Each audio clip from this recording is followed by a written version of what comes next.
Magandang araw mga kapatid, ako si Faith Del Mundo, TV5 News Correspondent at nandito tayo ngayon sa Barangay Santa Lucia, Purok 1 dito sa Kalumpit, Bulacan. At kung makikita nyo, wala namang ulan at hindi naman tinamaan ng bagyo itong lugar na ito. Pero kung makikita nyo ay patuloy pa rin nga at baha pa rin ito.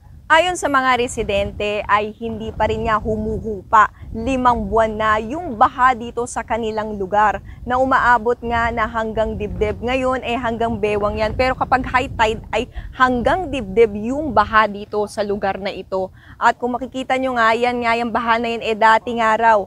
Ay yan ay palayan, nagsasaka sila at ang iba dito ay tubuhan. Pero ngayon ay palaisdaan na lamang.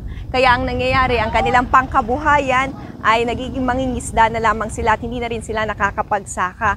Affected nga ay nasa 1,020 families at ang lubog sa baha dito na makabahayan ay nasa 700.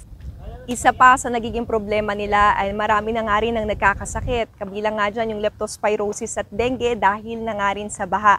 At dagdag din nga yung sa kanilang mga gastusin, yung pagsakay-sakay sa mga bangka, sa mga transportasyon na kailangan nila pagpupunta sila sa kanilang mga opisina o sa kanilang paaralan. Meron nga rin daw na sinasabi sila na flood control kasi ito ay connected dito sa Pampanga River. Pero hindi daw tapos yung flood control na yun. Kaya nga hanggang sa mga oras na ito, patuloy pa nga rin silang binabaha. Kaya nga dismayado at galit yung kanilang nararamdaman, especially nga dun sa mga flood control projects. Hindi namin kailangan yung mahabang diskusyon. Ang kailangan namin, agarang solusyon. Hindi na namin kailangan pang ulit-ulitin na naghihirapan na kami. Talagang hirap na po kami. Ayos dapat na pamumuhay. Ginulo nila, ma'am. Hindi lang naman po pera kinuha nila, ma'am. Pati pangarap. Hirap po.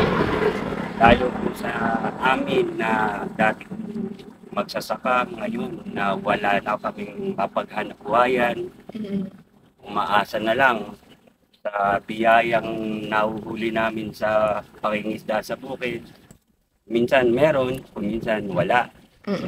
Kapit nila sa patalim, utang ng pera o kani-kanino para makaraos ng pang-araw-araw. At yan muna ang latest mula dito sa Bulacan. Faith Del Mundo, News 5.